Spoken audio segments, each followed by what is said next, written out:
پاکستان میں ہر 2-4 سال بعد ٹیکنوکریٹ گورنمنٹ کی گونج سنائی دینے لگتی ہے، خاص کر ہر الیکشن سے پہلے عبوری یا ٹیکنوکریٹ سیٹ اپ کی بازگشت تو معمول ہی بن چکی ہے۔ سوال یہ ہے کہ آخر یہ ٹیکنوکریٹ گورنمنٹ یا ٹیکنوکریسی کیا بلا ہوتی ہے؟ اسے ہر 2-4 سال بعد ہر مسئلے کا حل قرار دے کر افواہوں کا بازار کچھ لوگ کیوں گرم کر دیتے ہیں؟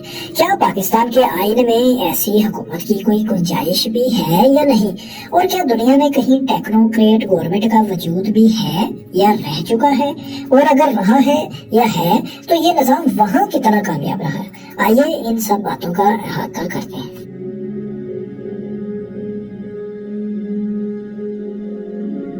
تو دوستو، ٹیکنوکریٹ گورنمنٹ ایسی حکومت کو کہتے ہیں جس میں اپنے شعبے میں کامیاب افراد اور ماہرین کو شامل کیا جاتا ہے۔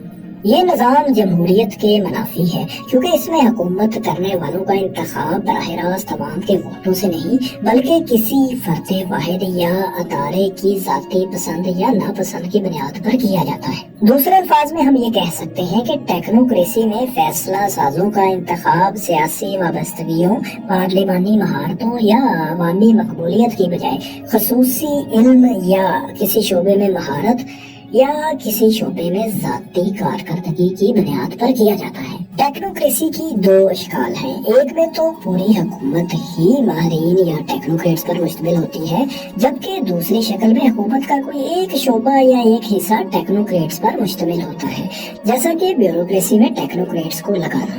مثلا پاکستان میں چیف الیکشن کمشنر سابق بیوروکریٹ کو ہی عموماً بنایا جاتا ہے۔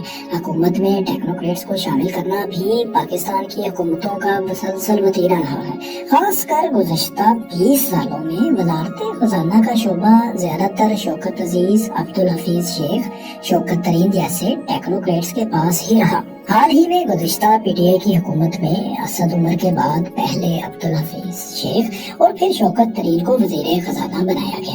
ڈاکٹر ظفر مرزا اور ڈاکٹر فیصل سلطان وزیر صحت بھی رہے۔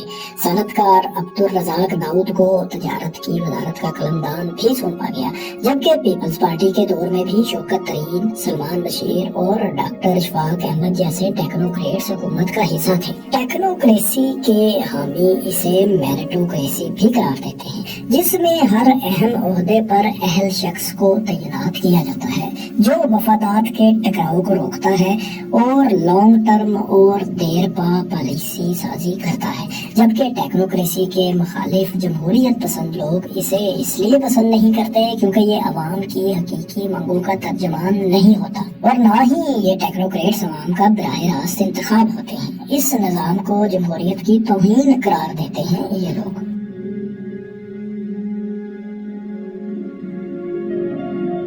ٹیکنوکریسی کا لفظ پہلی بار 1919 میں ایک American engineer William Henry Smith نے استعمال کیا۔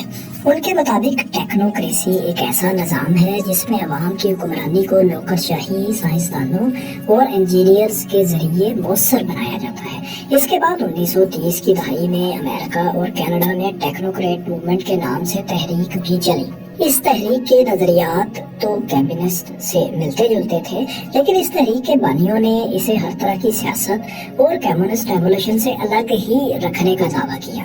اس تحریک کے بنیادی مقاصد تھے کہ ایک ہفتے میں کام کرنے کے اوقات صرف 16 گھنٹے ہی ہوں گے، کام کرنے کی ذمہ داری ہر فرد پر لاگو نہیں ہوگی، صرف 25 سال سے زائد عمر کے افراد ہی کام کریں گے اور وہ بھی 20 سال بعد یعنی 45 سال کی عمر میں پہنچ کر ریٹائرڈ ہو جائیں گے۔ جو لوگ کام نہیں کریں گے ان کی صحت، تربیت، رہائش اور خوراک سمیت ہر طرح کی ضرورت کا خیال بھی رکھا جائے گا۔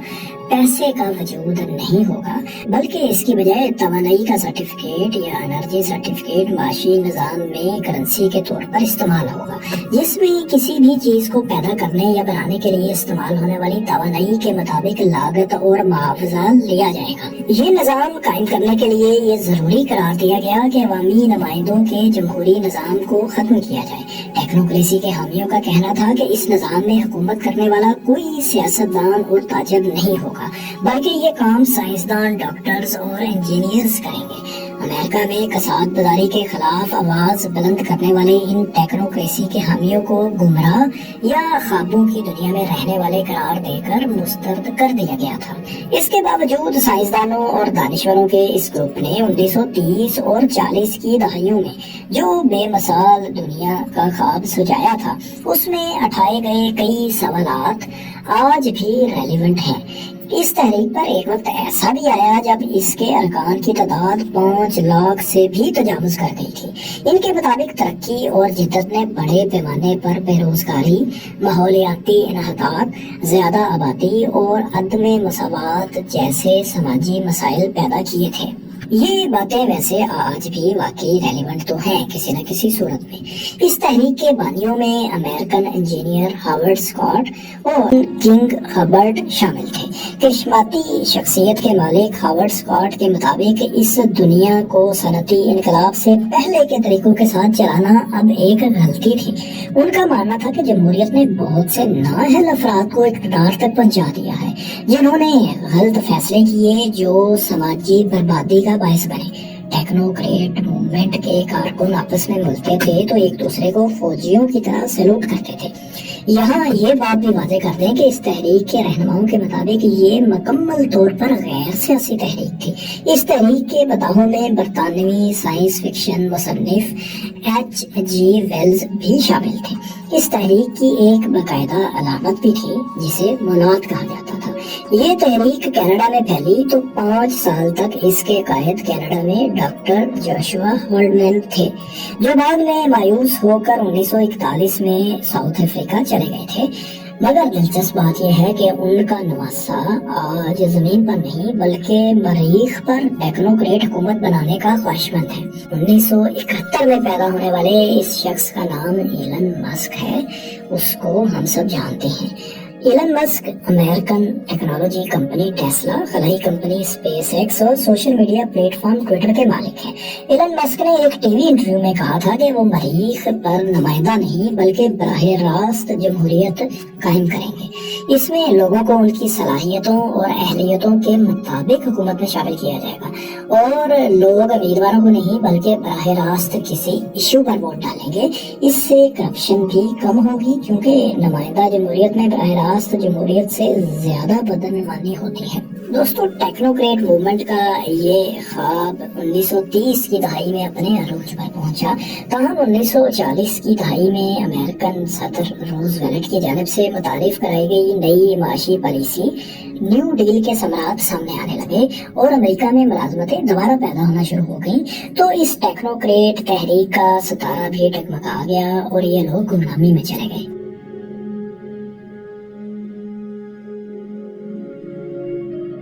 اب یہاں سوال یہ پیدا ہوتا ہے کہ کیا دنیا میں کبھی ٹیکنوکریٹ حکومت کسی علاقے میں رہی بھی یا نہیں؟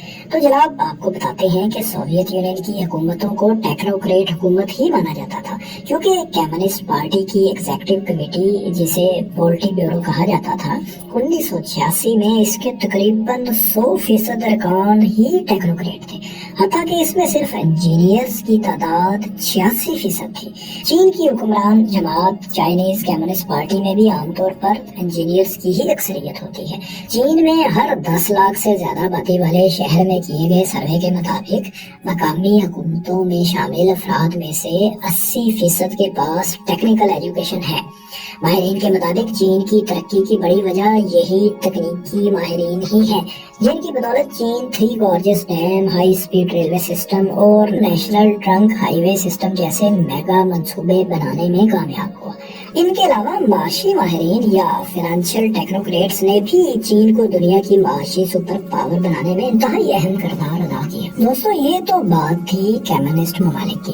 اب اگر ہم یورپی جمہوریتوں کا بھی جائزہ لیں تو ان میں سے اٹلی میں کئی بار ٹیکنوکریٹ سیٹ اپ قائم کیا گیا۔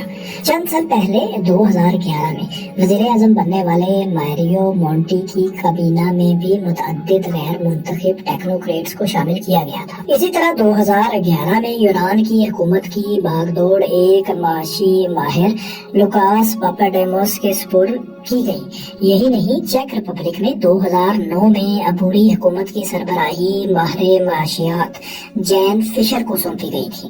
بلغاریہ میں 2013 میں